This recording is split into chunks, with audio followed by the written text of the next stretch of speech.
김경화 장관님 취임한 지도 얼마 안 됐는데 이번에 미국하고 G20에서 독일 다녀오신다고 또 한 2주일 정도 걸렸죠?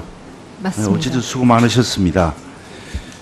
먼저 한미 정상회담에 대해서 좀 물어보겠습니다. 양국의 관심사는 여러 가지가 있겠습니다만 결국은 안보와 경제로 이렇게 집약이 될 수 있겠죠. 예, 그래 안보 문제에 대해서는 완전한 공감을 이루었다고 이렇게 말씀하실 수도 있겠습니다만 그 내용을 보면은 서로 좀 다른 방향의 이야기를 애들로 봉합을 해가지고 하나의 문구로 넣었기 때문에 이게 중의적으로 다르게 해석될 수 있는 여지도 있고 다른 생각을 담지 못한 점이 좀 있었다고 저는 생각이 드는데 구체적으로 이야기하면 이런 겁니다. 미국의 입장에서는 이제 전략적 인내는 끝났다. 북한 핵이나 미사일에 대해서 이제는 선택의 여지가 많이 남아 있지 않다. 이렇게 생각을 하고 있는 입장인 반면에 우리 한국의 입장은 이번에 문재인 대통령의 생각이겠죠. 그럼에도 불구하고 계속해서 대화와 협력을 통해서 이 문제를 해결된다. 이런 면에서는 좀 양국 간의 생각의 차이가 분명히 있었다고 저는 이렇게 판단이 됩니다. 그 점이 이번에 정상회담 선언문을 만들면서 어떻게 반영이 됐습니까? 그런 차이가 있었던 건 사실이죠. 대화 100% 의견 일치가 된 것 같지는 않습니다. 네, 네.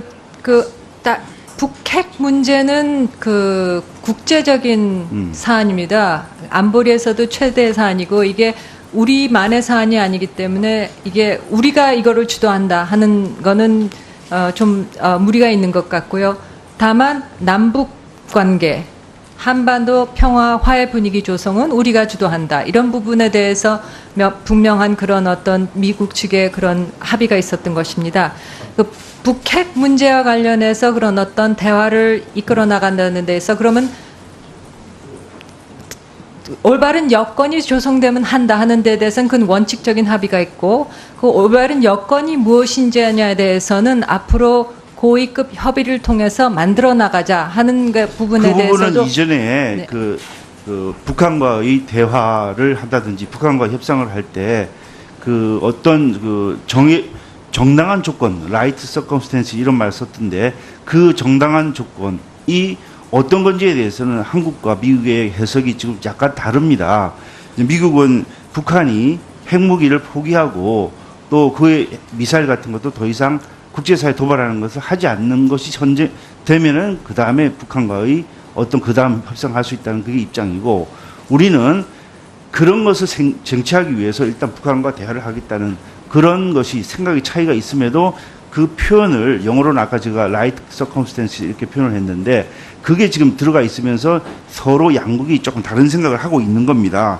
그래서 지금 트럼프가 뭐라고 했냐면은 우리나라와 북한과의 대화 의지는 높이 평가를 합니다. 그렇지만은 북한이 최근에 실험을 한 게 거의 ICBM급 수준 아닙니까? 그러면 거기다 핵무기를 달고 쏘면 미국 본토까지 공격할 수 있는 그런 마당에 더 이상 인내를 미국에 요구하기는 어려운 상황이기 때문에 트럼프가 뭐라고 했냐면 전략적 인내는 끝났다.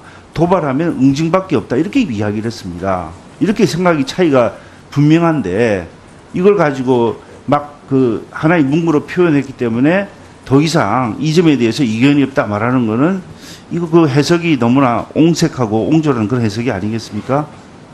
같이 이번에 정상회담 다녀오셨는데 그 점 차이가 있었던 점들이 분명히 있었지 않습니까?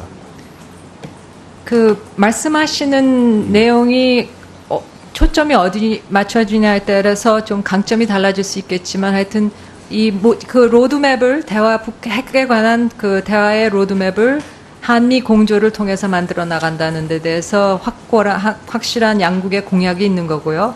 그래서 고위급 협의체를 통해서 그것을 즉시 가동해서 양국 간 협의를 하기로 했습니다.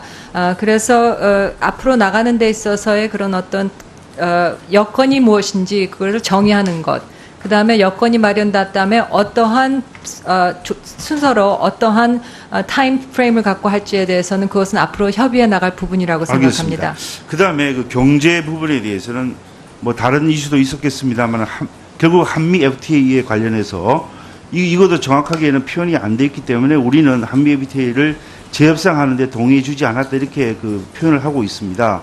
근데 그 여기는 협상문을 보면은 그 경제에 대한 표현이 정확하게는 좀 뭐 다르게 우리가 해석할 수 있는 여지가 있게끔 이렇게 균형된 무역을 증진시키기로 공약 이렇게 표현이 되어 있습니다.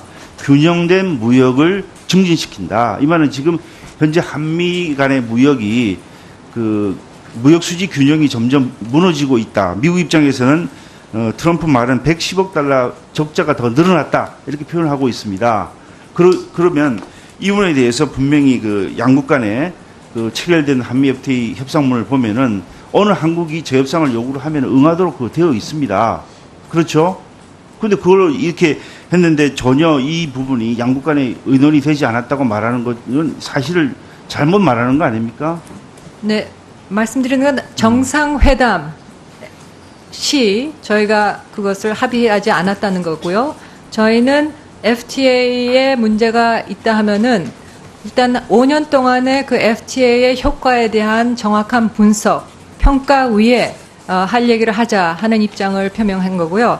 물론 미국 측에서 그럼에도 불구하고 재협상을 요구해 올 수가 있습니다.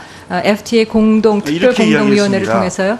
예, 이렇게 트럼프가 끝나고 나서 뭐라고 했냐면은 그 한미 무역 협정을 체결한 후에 미국의 110억 달러 적자가 증가했다. 그리고 자동차 철강 무역이 심각하다고 하니까 문 대통령이 공정 경쟁의 장을 만들겠다고 약속했다. 이렇게 트럼프가 발표를 했습니다. 그런데 이것은 결국은 한미 FTA를 무역 적자가 미국 입장에서 심화되기 때문에 개정하겠다고 서로 합의했다고 그 트럼프가 말한 것과 거의 다름이 없는 겁니다. 예? 그렇지 않습니까? 네. 저희는 정상회담 이후 하여튼 그 모든 가능성을 염두에 두고 그 관계부처와 긴밀히 협의해서 대응책을 마련하고 있습니다. 알겠습니다. 그다음에 문 대통령 베를린 구상에 대해서 좀 물어보겠습니다. 5대 정책 방향이 있습니다. 이거 뭐 내용은 잘 알고 계시기 때문에 묻지 않는데 7월 4일 날 그 중국과 러시아가 그 모스크바에서 시진핑과 푸틴이 만났죠. 그때 뭐라고 합의했는지 알고 계세요? 그 쌍중단을 촉구한 쌍중단 두 가지 문제를 중단할 것을 촉구를 했는데 하나는 한국의 사드 배치 중단, 북한은 핵개발 중지, 한국은 한미 합동 군사훈련 중단 이것을 요구를 했습니다. 그리고 여기서 무슨 이야기를 했냐면은 대화와 협상을 강조한 공동 성명 여기에 지금 합의를 했습니다. 중국과 러시아가. 근데 여기는 이 말을 조금 이렇게 자세히 보면은 우리 문재인 대통령이 말씀하시는 것과 차이를 느낄 수가 없어요. 여기 보면은 북한의 붕괴를 막고 흡수 통일을 막고 인위적 통일을 배제하고 또 북한 체제 안전을 보장하는 비핵화 또 항구적 평화 체제 구축 이것이 결국은 한마디로 대화 협상을 요구하는 먼저 강조하는 중국과 러시아하고 또 우리가 대화와 협의만이 이런 것을 할 수 있다고 말하는 중국과 러시아가 무슨 차이가 있습니까? 일반적인 국제사회의 흐름, 유엔이라든지 미국은 압박과 제재를 더 강조하고 있는 건데 여기다 대고 대화 협상을 하고 그다음 대화 협의만이 한다. 이것은 그 차이를 분명히 중점을 다른 곳에 두고 있는 것 아닙니까? 네, 저희는 북한의 추가 도발에 대해서는 압박과 제재를 강화해야 한다는 점을 분명히 하고 있습니다. 그리고 안보리에서 채택되는 제재에 대해서는 그걸 철저히 이행을 해야 한다 하는 점도 분명히 하고 있고요. 자, 보세요.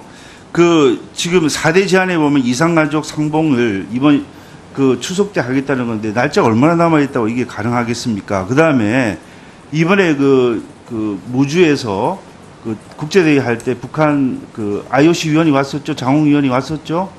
그래서 북한 선수를 초빙하고 평창에서 하겠다고 그러니까 뭐라고 이야기했습니까? 정치가 더 우선이 있다고 그러지 않았습니까? 북한은 지금 이걸 생각도 안 하고 있는데 우리만 자꾸 이렇게 손뼉도 마주쳐야지 소리가 나는 건데 우리 한쪽 손만 흔들어서 이게 성적이 나아지겠습니까? 네, 유기준 의원님 수고하셨습니다. 그러면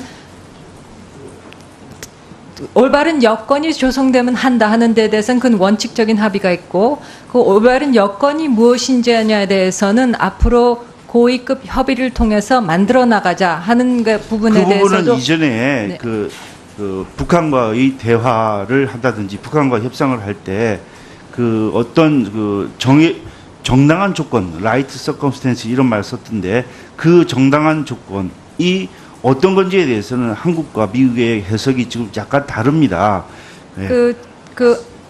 북핵 문제는 그 국제적인 사안입니다. 안보리에서도 최대 사안이고, 이게 우리만의 사안이 아니기 때문에 이게 우리가 이거를 주도한다 하는 거는 무리가 있는 것 같고요.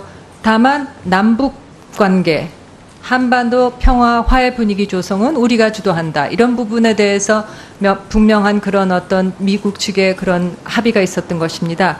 그 북핵 문제와 관련해서 그런 어떤 대화를 이끌어 나간다는 데서 그 내용을 보면은 서로 좀 다른 방향의 이야기를 애들로 봉합을 해가지고 그 하나의 그 문구로 넣었기 때문에 이게 그 중의적으로 다르게 해석될 수 있는 여지도 있고, 그 다른 생각을 담지 못한 점이 좀 있었다고 저는 생각이 드는데, 구체적으로 이야기하면 이런 겁니다.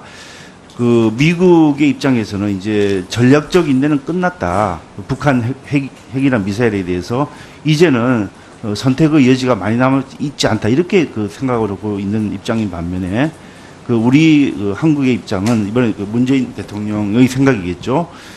그럼에도 불구하고 계속해서 대화와 협력을 통해서 이 문제를 해결된다, 이런 면에서는 좀 그 양국 간의 생각의 차이가 분명히 있었다고 저는 이렇게 판단이 됩니다. 그 점이 이번에 그 정상회담 선언문을 만들면서 어떻게 반영이 됐습니까? 그런 차이가 있었던 건 사실이죠. 그 대화 100% 의견 일치가 된 것 같지는 않습니다. 네. 김경화 정관님, 취임한 지도 얼마 안 됐는데 그 이번에 미국하고 G20에서 독일 다녀오신다고 또 한 2주일 정도 걸렸죠? 맞습니다. 네, 어쨌든 수고 많으셨습니다. 먼저 그 한미 정상회담에 대해서 좀 물어보겠습니다. 뭐 양국의 관심사는 여러 가지가 있겠습니다만 결국은 안보와 경제로 이렇게 집약이 될 수 있겠죠. 예, 그래 안보 문제에 대해서는 그 완전한 그 공감을 이루었다고 이렇게 말씀하실 수도 있겠습니다만.